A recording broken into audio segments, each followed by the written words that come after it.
Ok, tac. Salut Cyril, Hello, ça va? ça va et toi? Très très bien. Bah écoute, Bon, on discute ensemble, donc c'est cool. ouais, c'est super. On se retrouve. Alors j'ai même pas eu le temps de regarder, mais ça c'était pendant le confinement, donc ça remonte à 2-3 ans, Ah ouais. notre dernière interview. C'est rigolo pour moi d'interviewer un journaliste. Donc je suis un petit peu pas stressée, c'est pas le mot, mais Ouais, faut pas. euh, non, faut pas. Bon, Cyril, donc on a fait un petit point hier sur ton actualité. Donc tu es toujours dans le journalisme, mais tu avais déjà à l'époque quitté le système existant pour un peu prendre un peu ta route, ton propre chemin. Ouais. Tu avais besoin voilà, de retrouver du sens dans ton métier. Et nous, on s'était connus aussi parce que tu m'avais interviewé dans le cadre de ton podcast Les Passeurs de clés. Tout à fait. J'en avais gardé un super souvenir. J'en ai reparlé il y a pas longtemps. C'est là qu'on voit la différence entre un professionnel et une non professionnelle. C'était le sens, la façon dont tu avais de poser les questions qui m'avait, tu vois, je m'en souviens encore, vraiment touchée. Parce que je pense que ton empathie fait que tu arrives à bien cerner les gens et que du coup, bah, tes questions, elles tombent dans le mille, quoi, hein. Ouais, alors il n'y a pas que ça, c'est qu'au bout de 25 ans de métier, je me suis rendu compte qu'on le faisait à l'envers. Donc du coup, j'ai simplement remis à l'endroit. C'est-à-dire que c'est ce que j'essaye de transmettre dans les écoles de journalisme, c'est-à-dire que si on veut poser les bonnes questions, il faut écouter. Mm. Et il faut surtout pas venir avec des questions préparées. Ouais. Puisque si on vient avec des questions préparées, c'est plus une interview, c'est un interrogatoire. Donc le journaliste n'est pas là, ou en tout cas le faiseur de sources informationnelles, le transmetteur de sources informationnelles, n'est pas là pour faire un interrogatoire, il est là pour récolter un maximum d'éléments de réflexion pour que celles et ceux qui ensuite euh, ont accès à cette source informationnelle puissent se faire une idée, leur propre idée, sur comment tourne ce monde. Quoi. Voilà, donc, Mhm. et quand on s'attaque, entre guillemets, je dis entre guillemets, s'attaquer dans le bon sens, c'est-à-dire quand on part à l'aventure, qu'on part en tant que aventureux explorateur de l'âme et de l'humain, il faut être humble, il faut être à l'écoute, et il faut surtout rien imposer. Voilà. Mm. Aujourd'hui, ce sont mes règles vraiment de pratique. C'est ce que j'essaye de transmettre. Après, chacun fait ce qu'il veut, bien entendu. Donc ça veut dire que tu penses que les écoles de journalisme, elles déforment plutôt qu'elles forment, qu'on n'en a pas besoin? Je dirais pas qu'elles déforment, puisqu'elles font leur job. C'est-à-dire qu'en fait, à la base, si on veut comprendre un peu comment on fonctionne, mais c'est vrai pour n'importe quel métier, je pense qu'aujourd'hui, on marche à l'envers. C'est-à-dire que on se demande pas qu'est-ce que cette personne peut faire grâce à ses qualités. On lui demande d'adapter ses qualités en fonction de ce dont on a besoin. Et donc je pense que c'est pour ça qu'on marche sur la tête. Quoi. Donc effectivement, aux écoles de journalisme, la problématique, c'est qu'elles répondent à un besoin que les médias expriment, Oui, parce qu'elles recherchent des profils en fonction de ce que oui. les médias veulent faire. Et la vraie question à se poser à chaque fois, c'est quoi? C'est par intérêt ou par intention? Voilà. Et une fois que l'intention est posée, l'intention c'est le cœur et l'intérêt c'est la tête. Si on fait tout avec la tête, malheureusement on passe à côté du cœur, on passe à côté de l'essentiel en fait. Donc c'est aujourd'hui le cheminement que j'ai pris et que je continue à explorer. Et bah, à en croire le résultat, ça fonctionne bien. Donc je continue, je poursuis. Bon, là, ça commence très fort, hein. T'as mis la barre, on est sur du level. T'as déjà fait passer un message super fort. Donc, tu m'expliquais que tu avais clôturé la 5e saison du podcast Les Passeurs de clés et que tu préparais, donc ce sera pour le mois de septembre, hein, la rentrée, donc le sixième partie avec tu veux nous détailler un petit peu, il y a un changement de format? Ouais, alors pour expliquer le changement de format, il faut expliquer pourquoi. En Oui. fait, au bout de 5 saisons, donc les passeurs de clés, j'ai lancé en février 2020. Et donc j'ai bouclé effectivement la 5e saison là, enfin j'ai bouclé. Elle se terminera le dernier dimanche de juillet, puisque là j'ai déjà mis en boîte et préprogrammé toutes les rencontres que j'ai faites. C'est peut-être important aussi de repréciser que toutes les rencontres, les 130 rencontres que j'ai faites en 4 ans, sont des rencontres physiques. C'est-à-dire que je refuse aussi. Alors, on peut le faire comme tu le fais là, c'est-à-dire on peut faire des choses à distance, mais j'ai estimé que par rapport à la démarche et à la mission que je m'étais fixée, ça me paraissait important parce que ça fait partie du process aussi, de me déplacer, d'aller à la rencontre de mes invités, Ok.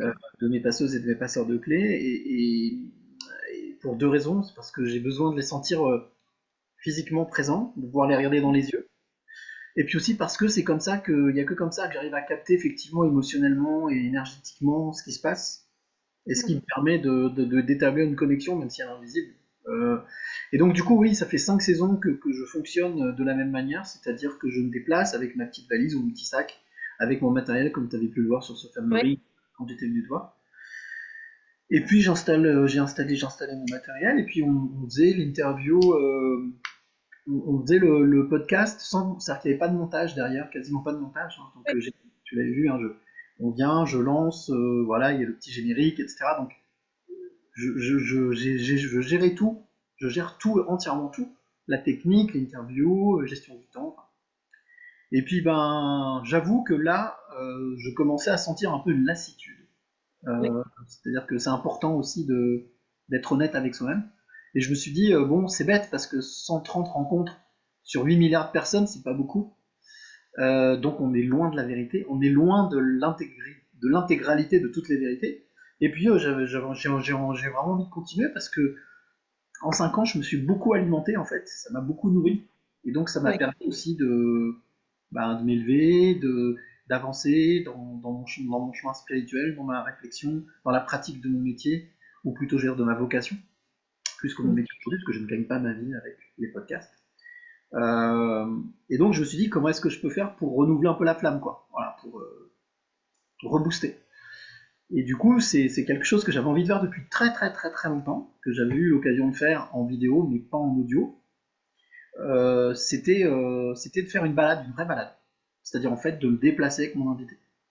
Donc là, ça implique bah forcément côté technique, trouver les Oui. solutions pour ne pas avoir un barnum ou pas forcément d'avoir forcément un technicien son qui suit. Enfin voilà, de déplacer à chaque fois énormément de personnes.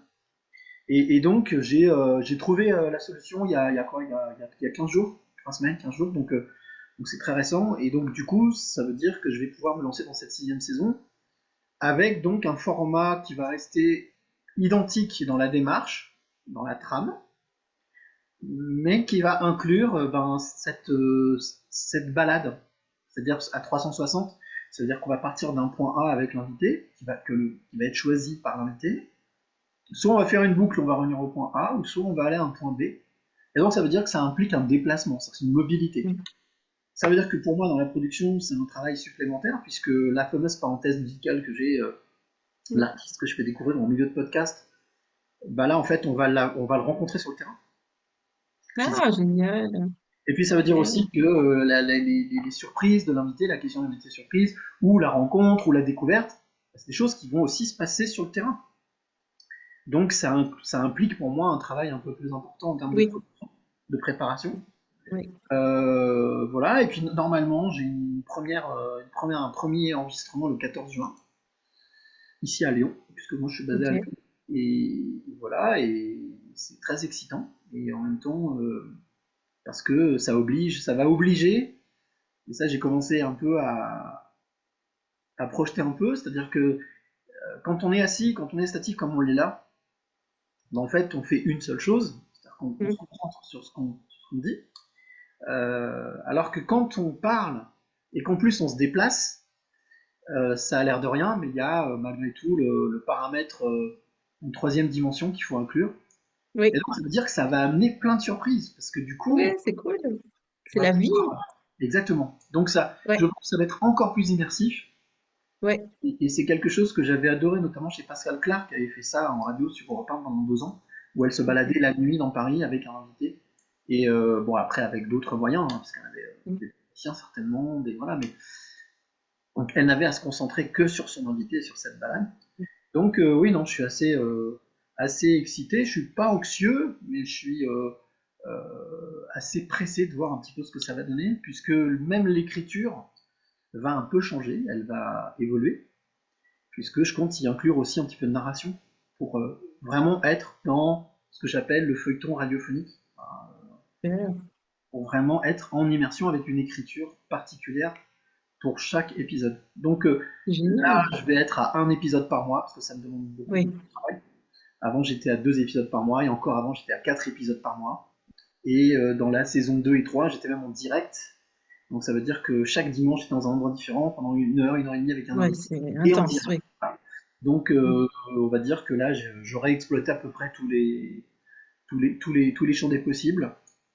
Et voilà, donc je suis assez pressé de voir ce que va donner celle-ci. Ouais, trop bien. Moi aussi, hein, j'ai hâte de voir Et ça, d'écouter avec, ça. avec la volonté aussi d'essayer de faire tomber dans ce jeu JE des passeurs de clés, peut-être quelques personnalités, voilà, pour, euh, Ok.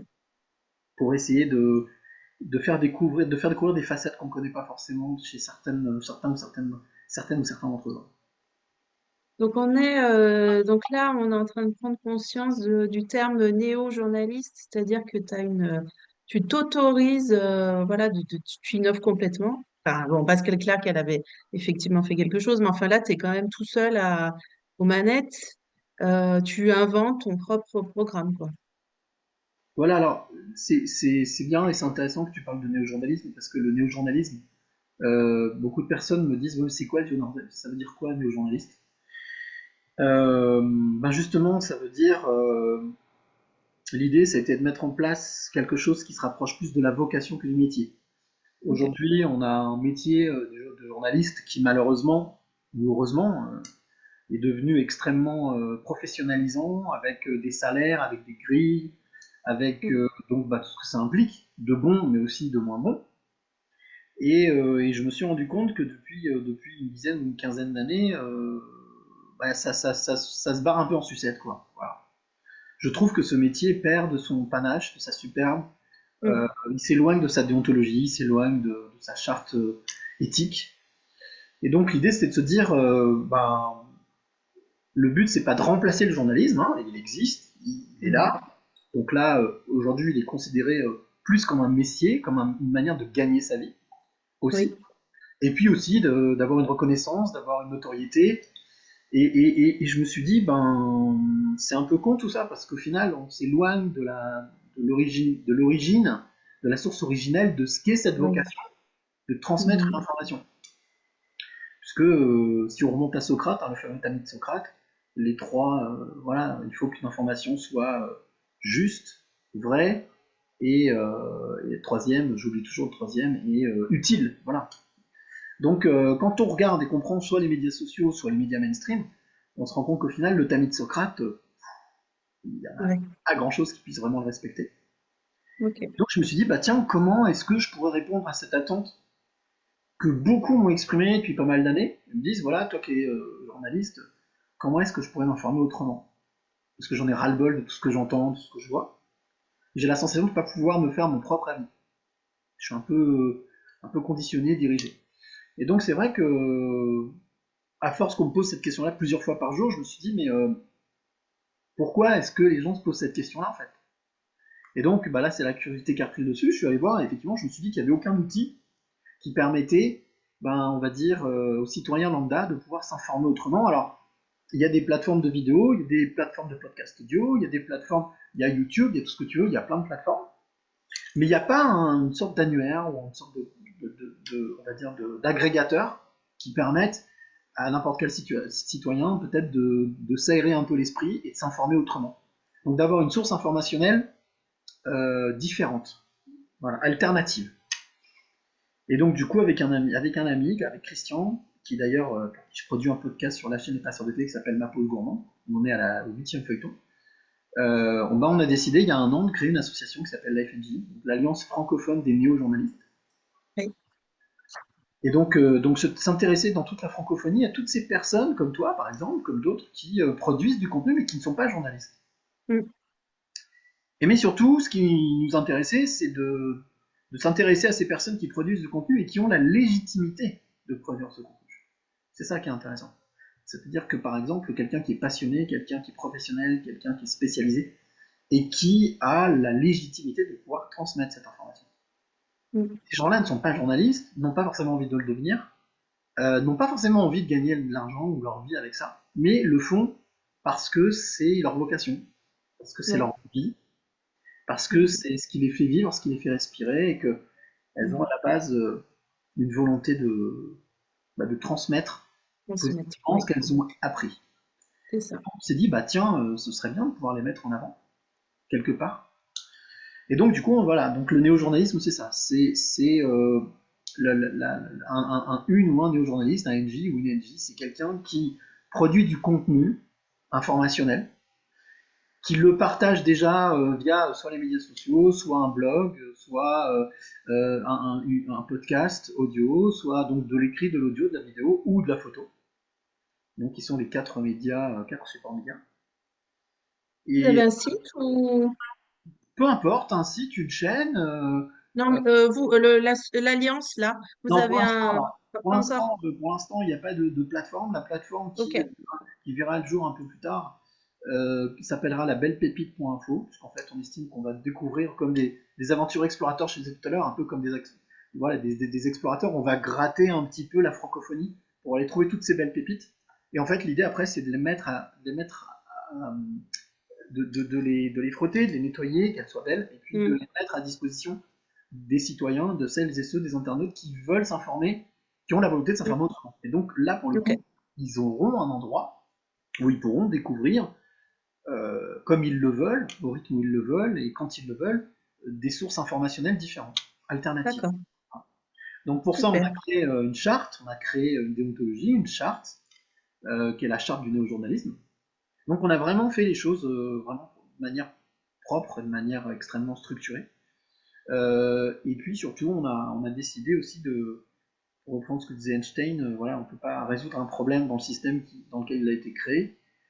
Donc ça paraît complètement fou de vouloir transformer ou détruire ce qui existe aujourd'hui pour en faire autre chose.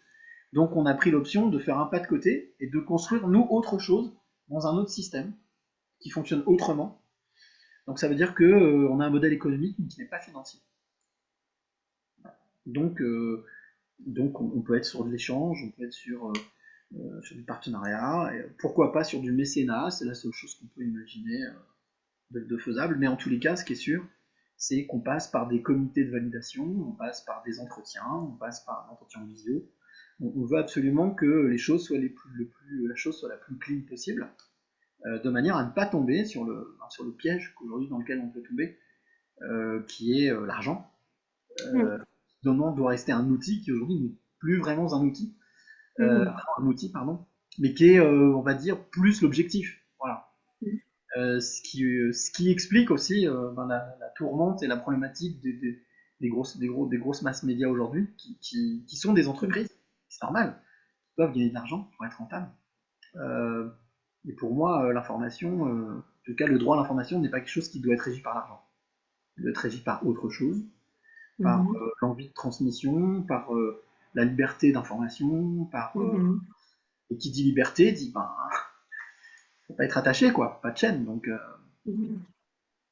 Donc voilà un petit peu ce projet pharaonique qui est vraiment gigantesque, mais voilà petit à petit on met une brindille par une brindille par une brindille, on n'est pas pressé. Super. Un joli projet à suivre. Ça m'intéresse fortement. Pour revenir à toi, Cyril, tu es en train d'écrire un livre. Tu es en train de... sur la France d'aujourd'hui. Tu l'as Ouais, attaqué? T'en es où? il me manque. En fait, si tu préfères, pareil, ça c'est un. Je suis parti d'un constat que j'ai fait déjà il y a très longtemps.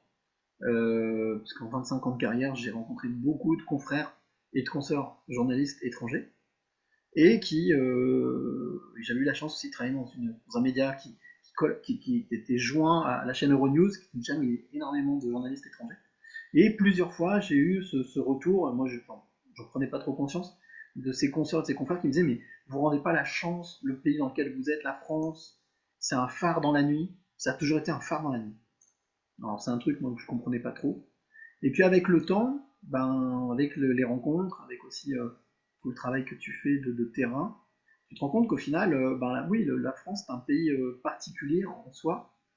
C'est un pays un peu énigmatique, un peu original, parce que ça a toujours été un pays qui a été toujours regardé par le reste du monde, observé. On l'a vu quand il y a eu la crise des Gilets jaunes, on l'a vu là quand il y a eu les agriculteurs, même s'il y a eu dans toute l'Europe, mais la France, c'est toujours un pays qui est un pays de la liberté d'expression, un pays aussi des droits de l'homme. Donc c'est un pays qui a toujours eu, on va dire, une faveur différente aux yeux du monde. Mm. Et donc c'est vrai qu'aujourd'hui, quand on veut, sans aucune prétention ou aucun égotisme, quand on veut prendre un petit peu le pouls du monde, ben, il suffit de voir un petit peu peut-être ce qui se passe déjà en France,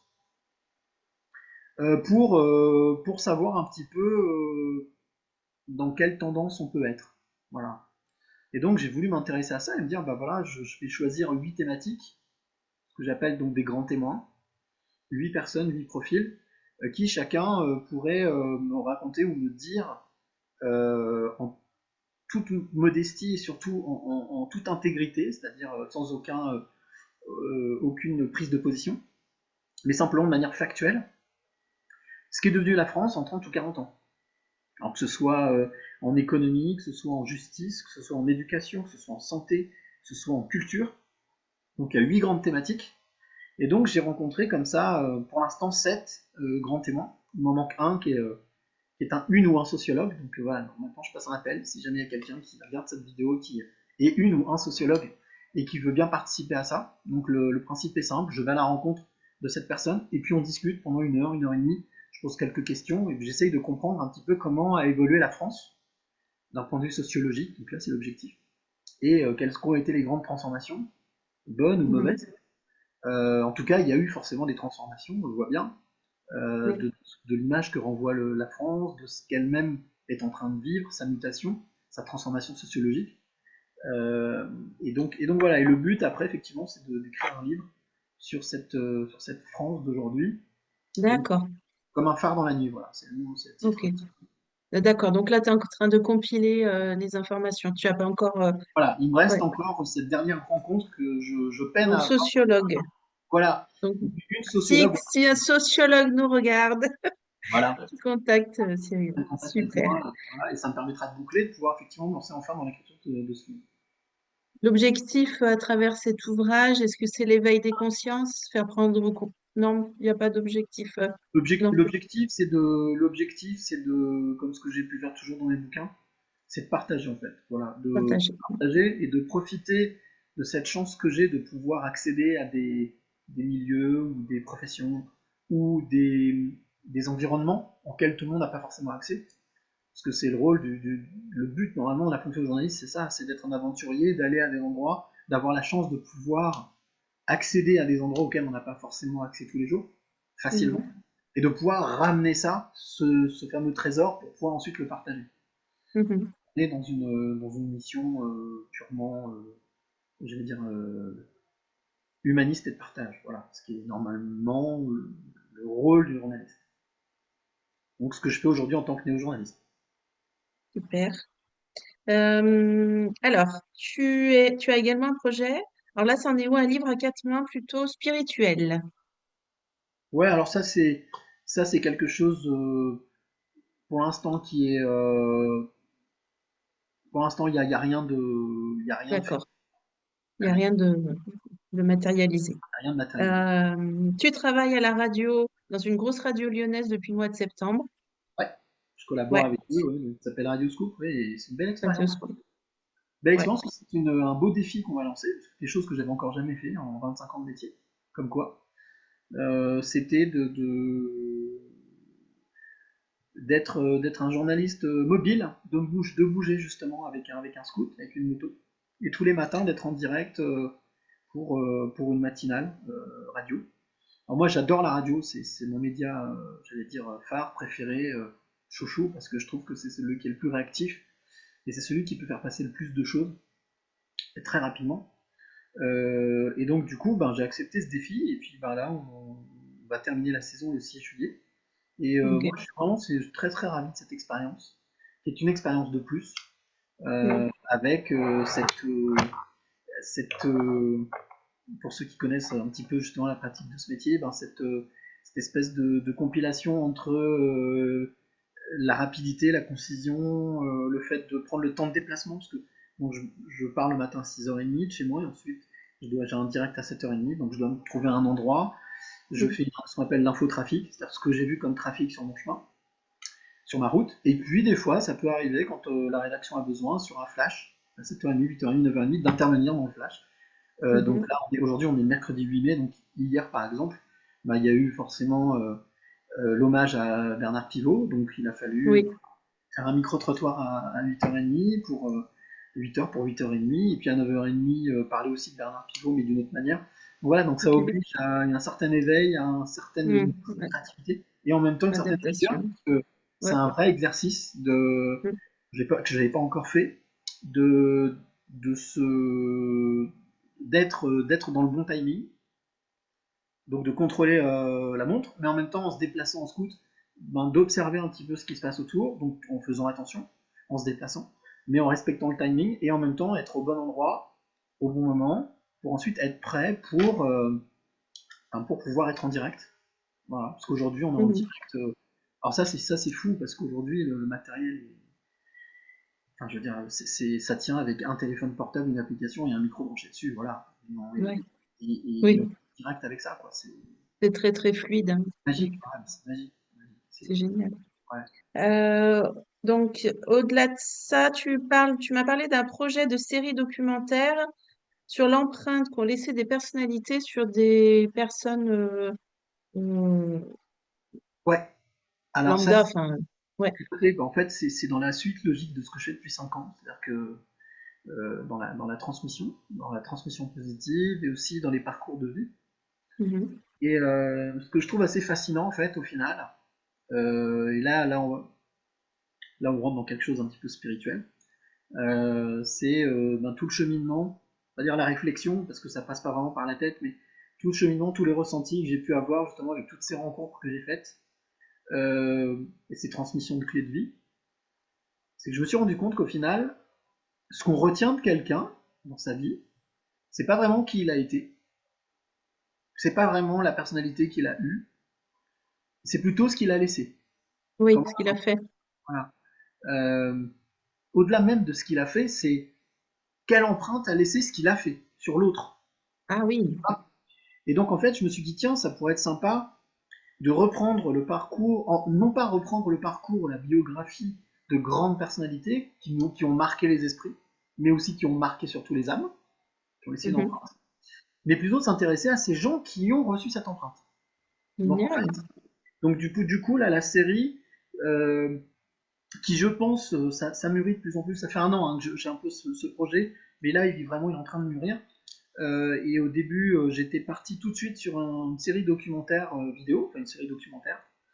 Et puis, plus ça avance, plus je me dis qu'au final, là où je suis bon et là où je suis efficace, c'est plutôt l'audio, c'est le podcast.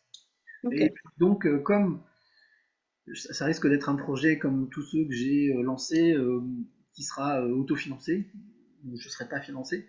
Euh, donc je me dis que peut-être je vais d'abord me lancer sur une série documentaire podcast audio, Ok. avec de l'écriture, avec pareil, voilà, enfin, tout ce que j'aime, des rencontres, de l'écriture, de la production. Et donc voilà, et donc du coup je pense que ça va se présenter sous cette forme-là, dans un premier temps, série documentaire podcast audio, sur plusieurs parcours de vie, plusieurs personnalités. Donc femmes, hommes, qui ont marqué leur époque, Ok. plutôt contemporains et plutôt décédés, plus là, disparus. Ok. Ça Donc on marche. pourrait imaginer que par exemple Bernard Pivot, Oui, ouais, c'est intéressant ça. Oui. un très bon épisode, Oui. très bonne série. Donc l'idée c'est un épisode, une rencontre. Et donc l'idée c'est Mhm. tout simplement, ok, Bernard Pivot, pourquoi est-ce qu'il a autant marqué? Pourquoi il y a une Mhm. marque aussi indélébile auprès du public, auprès des gens qu'il a rencontrés, des gens avec qui il a collaboré, des écrivains qu'il a interviewés? Qu'est-ce qui fait que, mais au-delà même de l'empreinte, de ce qu'il a été lui, c'est comment ça se Mhm. manifeste aujourd'hui sur ceux qui ont vécu cette Mhm. rencontre. Et donc voilà, donc l'objectif de l'empreinte d'une vie, c'est le nom de cette série, C'est d'aller à la rencontre de celles et ceux qui sont aujourd'hui toujours là et qui ont gardé cette empreinte. Et qu'est-ce qu'aujourd'hui ça leur a amené et qu'est-ce que ça a transformé chez eux. Voilà. Ouais, ouais, c'est Donc, passionnant ça aussi. ouais, en fait, au final, tu te rends compte que c'est vraiment pour moi aujourd'hui, c'est en tout cas l'explication que je garde de cette notion d'immortalité. Voilà, aujourd'hui, pour moi, en Mhm. fait, il n'y a pas de mort, il n'y a pas de vie, il y a simplement Oui. un parcours. Mm, Et la mort n'est qu'une transition. Et en fait, au final, mm, cette vraie immortalité humaniste, c'est pas d'être immortel et de vivre tout le temps, c'est quelle empreinte on laisse. Et quelle est la force de cette empreinte sur l'autre. Voilà. mm. Et je trouve ça magique, en fait. Donc, voilà. Ouais, c'est passionnant. J'ai noté que tu avais un projet d'un autre podcast, mais c'est peut-être pas encore abouti. J'ai des idées de podcast, j'en ai pas mal de projets de podcast. Ouais. Mais ce qui me passionne aussi en ce moment pas mal, c'est d'accompagner d'autres. C'était le cas justement de mon pote Christian dont je parlais tout à l'heure, pour qui je produis le podcast qui s'appelle Ma Pause Gourmande, qui est une série. Donc ce sont des feuilletons de 4 épisodes, donc un Mhm, épisode chaque semaine. Et donc là, hier par exemple, on a bouclé le deuxième épisode du huitième feuilleton. On en a déjà 8 feuilletons, donc 8 feuilletons, 8 rencontres. Le principe est simple, ma pousse gourmande. Christian est quelqu'un qui n'est pas du tout journaliste, ou qui est plutôt néo-journaliste, puisqu'il n'est pas du tout dans ce domaine-là, il est plutôt dans ce qu'on appelle la supply chain.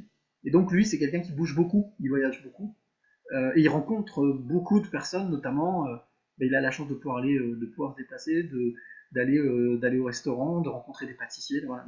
Et en fait, comme c'est quelqu'un qui est extrêmement gourmet et gourmand, c'est mhm. quelque chose qu'il voulait faire, c'est-à-dire de parler de transmission d'en savoir un petit peu plus sur ces personnes, ces femmes et ces hommes qui donnent leur vie à leur passion qui est la gastronomie, l'agriculture, la pâtisserie, le vin, enfin tout ce qui est lié en fait à la gastronomie, à tout ce qui est bouche, voilà, tout ce qui est, Ok. on va dire, cuisine et gustatif. Là, ça s'appelle Ma poule gourmande. Ça s'appelle Ma Pause Gourmande, voilà, donc La pause gourmande, j'ai compris. Ma Pause Gourmande. Ma Pause Gourmande. Et on peut l'écouter où? Alors, on peut écouter tous les podcasts, en fait, on peut les écouter via la chaîne Les Passeurs de Clés, parce que il y a le Ah, ok. podcast Les Passeurs de Clés, mais donc j'ai créé en fait une chaîne qui s'appelle Les D'accord. Passeurs de Clés qu'on peut retrouver sur SoundCloud, sur Deezer, sur Spotify, sur Apple Podcasts, sur toutes les plateformes de podcast. Normalement, Ok. on est à même de pouvoir retrouver la chaîne Les Passeurs de Clés. Et dans cette chaîne Les Passeurs de Clés, il y a Oui, mais j'ai vu ça et je savais pas ce que c'était. D'accord. Super. Euh, on va arriver à la fin de cette interview, Cyril. J'ai une question importante. Tu as fait un choix fort en quittant le système journalistique pour être indépendant. Est-ce que tu regrettes ou non ta décision? Parce que je pense que tu dois être confronté à d'autres enfin, tu dois assumer ton choix et tu as sûrement moins de liberté financière, par exemple. Est-ce que, du coup, c'est compensé par un épanouissement en termes de liberté, de créativité, de liberté d'action? Est-ce que c'est OK? Est-ce que, du coup, c'est galère financièrement? Comment tu vis tout ça? C'est une excellente question. Je vais essayer de te répondre le plus clairement possible. Non pas de vouloir être par honnêteté, je dis j'ai rien à cacher, mais que ce soit le plus limpide. Mm, Je n'ai ni remords ni regrets. Ça c'est la première chose. Euh, c'est impossible. C'est impossible parce que on parlait de liberté tout à l'heure. La liberté a un coût.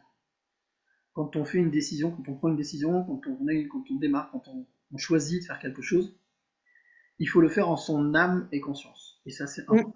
C'est-à-dire que pour ça il faut être aligné. ouais. Moi, j'ai eu la chance il y a 5 ans de vivre un événement un peu particulier, enfin pas un peu particulier, un événement qui a été brutal, une rupture sentimentale qui fait que, Mm, au final, ça a été un mal pour un bien. mm. Ça a été réellement salutaire, parce que c'était un électrochoc. Donc ça a été un petit peu le déclenchement de pas mal de choses. Et aujourd'hui, ben, je dois dire que donc, je n'ai ni remords ni regrets. Mieux, je suis conscient de cette bénédiction que j'ai reçue, Mhm. puisqu'aujourd'hui, en fait, je me sens réellement et complètement libre. Même si effectivement, je suis toujours dans cette... Je vis toujours en société. Et- Voilà, ça, je ne l'ai pas exclu. Tu parlais d'argent tout à l'heure, bien entendu. Aujourd'hui, je vis comme la grande majorité des personnes. J'ai un loyer, j'ai des factures, j'ai trois enfants. Voilà, donc il y a des choses qu'il faut assumer.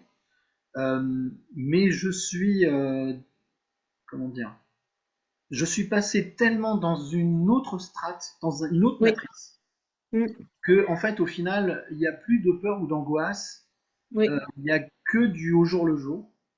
mm, Et ça permet en fait de s'alléger énormément, comme un peu la montgolfière où tu jettes pour du lest pour pouvoir t'élever. Et en fait, chaque jour, c'est un peu de lest que je lâche, oui, avec cette liberté, non pas financière, qui pour moi est plutôt un piège aujourd'hui. mm, Euh, L'éditeur de mon premier livre me disait, François Michelon m'avait dit, la zone de confort est la plus inconfortable.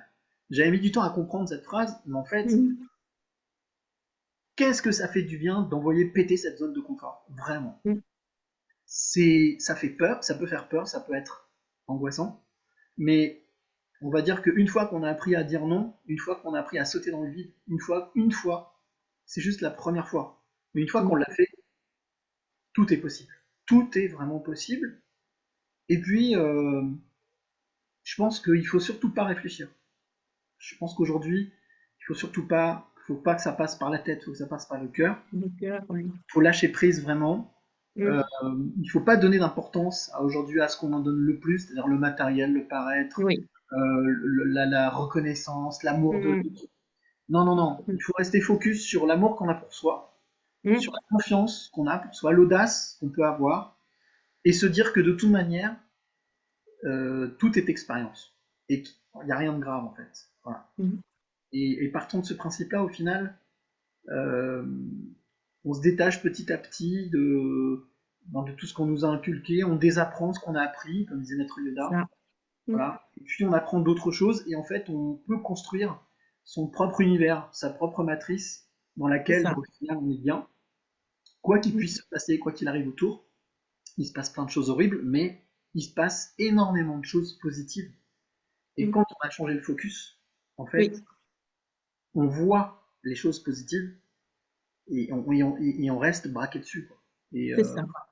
on est sur Bon, une bah, vie. je vois qu'on est dans le même club, hein. C'est, du coup, tout ce que tu dis, moi, je le vis. Voilà, je suis dans ma vocation.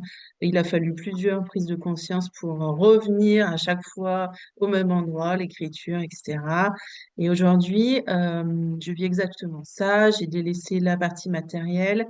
Je suis beaucoup plus dans ma spiritualité et je n'ai aucune angoisse du lendemain. Je me surprends moi-même en fait à me dire, mais enfin, t'as jamais vécu comme ça et en fait c'est ok quoi. Parce que toute la journée, tout est aligné, tout est tout arrive. Voilà, je transmets mes messages, les gens viennent vers toi parce qu'en fait tu dégages un truc. Enfin, ils savent qu'il faut qu'ils viennent vers toi quoi, pour comprendre quelque chose. Ils repartent, il y en a d'autres qui arrivent, tu transmets, enfin, c'est un truc génial. Effectivement, il faut changer son braquet. Bon, moi, j'ai coupé les infos. Moi, j'ai plus de télé depuis 15 ans, donc voilà. Et j'avais fait une replongée, mais j'en suis ressortie. C'était une plongée pour observer où on en était, en fait. Bon, ben voilà, j'ai vu, j'ai tout refermé et je focus que sur le positif et je vais mettre en avant les gens qui sont dans le changement, tout proche de chez moi, en fait, hein, quelques kilomètres. Je fais de l'info ultra locale. Et là, ça commence à essaimer, quoi. Ça fait du bien. Voilà. Et j'ai un pied aussi dans le journal local parce que bah, ça me permet de rester dans une réalité et puis d'apprendre aussi ce métier de journaliste, quoi. Mais voilà, je souhaite à tout le monde d'arriver à ce niveau de détachement, de lâcher prise. Vraiment, il faut laisser derrière vous tout ce qui est lourd. C'est vraiment ce qui nous est demandé là, hein, ouais, de lâcher La tout ce seule qu'on chose se trimballe. la seule chose que je pourrais dire, peut-être pour essayer de faire comprendre facilement, de manière un peu plus simple, lorsqu'on fait quelque chose, lorsqu'on prend une décision, il y a deux possibilités de le faire, soit dans l'intérêt, soit dans l'intention.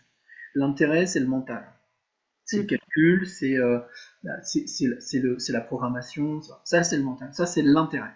On fait quelque chose dans l'intérêt de. Et mm, puis il y a l'intention. L'intention, c'est le cœur, c'est faire les choses sans réfléchir. mm, Donc, la seule chose que l'on peut faire, que c'est ceux qui nous regardent, quand vous prenez une décision, la seule question que vous devez vous poser, c'est est-ce que je le fais par intention ou est-ce que je le mm, fais par intérêt? Si je mm, le fais par intérêt et que je suis OK avec ça, mais avoir conscience que c'est par mm, intérêt, mm, mm, que c'est réfléchi et que c'est avec la tête. Si vous le faites par intention, ça vous le faites avec votre cœur, votre âme.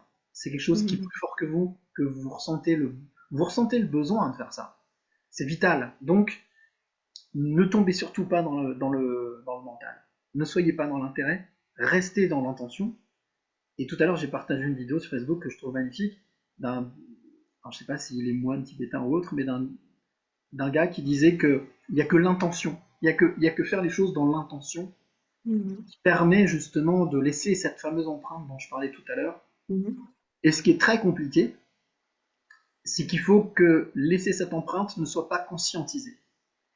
Et donc là, il faut être Ah dans oui, l'intention, pas dans l'intérêt. Parce que si on commence oui, à faire des choses en se disant oui, je vais être inspirant, on va me oui, pour suivre, laisser une marque dans le monde, oui, ok. exactement. Là, on est dans l'intérêt. Et Mm, donc, c'est compliqué.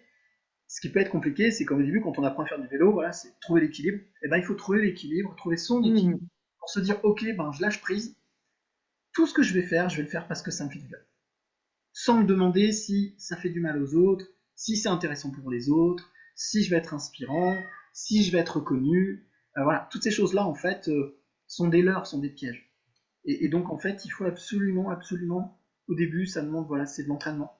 l'entraînement, non, Voilà, ouais. l'entraînement, comme quand au début, on conduit, ben, on fait attention, tiens, ouais, alors j'embraye, je passe là, non, mais après, en fait, aujourd'hui, quand on conduit, on réfléchit plus, c'est instinctif. Mm, Et ben voilà, il faut que cette démarche-là, de l'intention, soit instinctive. Et quand c'est devenu instinctif, ben là, après, c'est l'autoroute du kiff, quoi. mm, Quoi qu'il puisse arriver, mm. il y aura toujours quelque chose pour vous rattraper. Et surtout, c'est que vous le vivrez pleinement et bien, puisque c'est vous qui aurez décidé pleinement de ce que vous vivez. Donc, Mhm. aucun remords, aucun regret. Mhm. Super.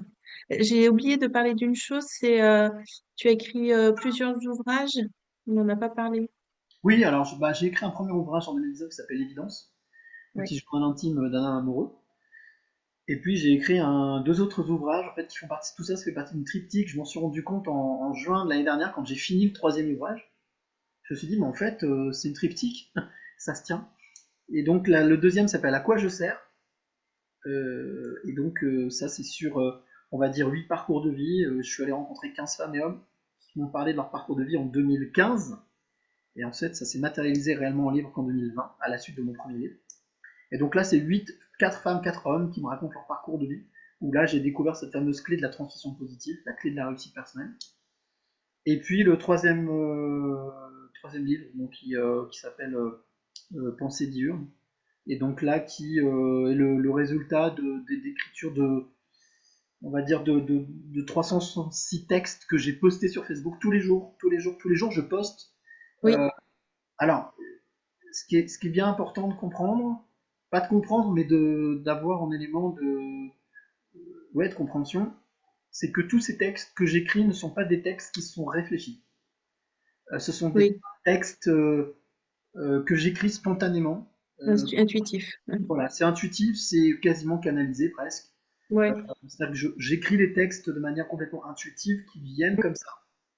Et quand ça vient, bah, j'ai mon téléphone à proximité, j'écris, je poste sur Facebook.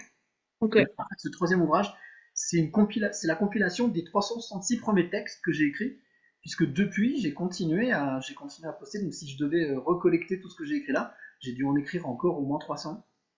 ah Euh, oui, voilà. Et donc, à chaque fois, ce sont des textes qui sont un peu comme la petite voix d'Hélène Caddy, c'est une pensée par jour.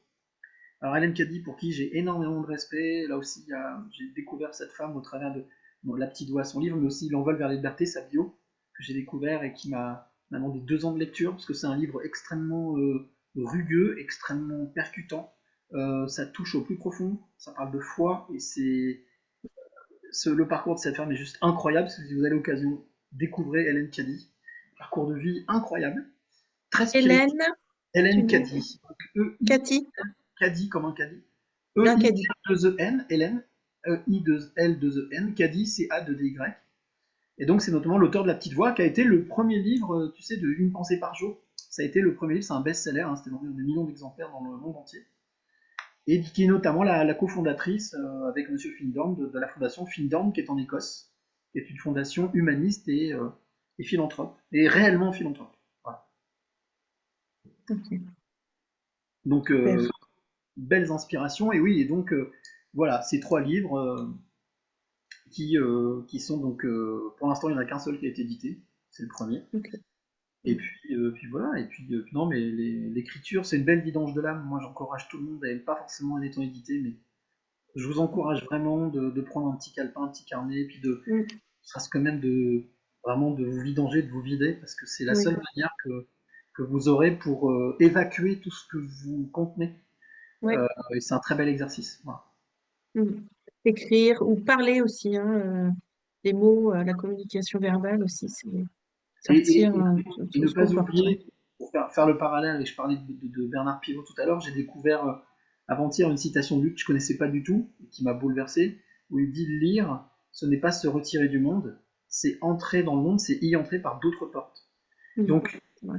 voilà, et donc en fait ça veut dire que j'ai pris conscience en fait en lisant cette citation qu'effectivement en offrant la possibilité à d'autres de lire des choses, et en ayant nous-mêmes la démarche de lire, on s'ouvre des portes infinies et Mm. incroyables sur une vie, mais aussi sur la société telle qu'elle est.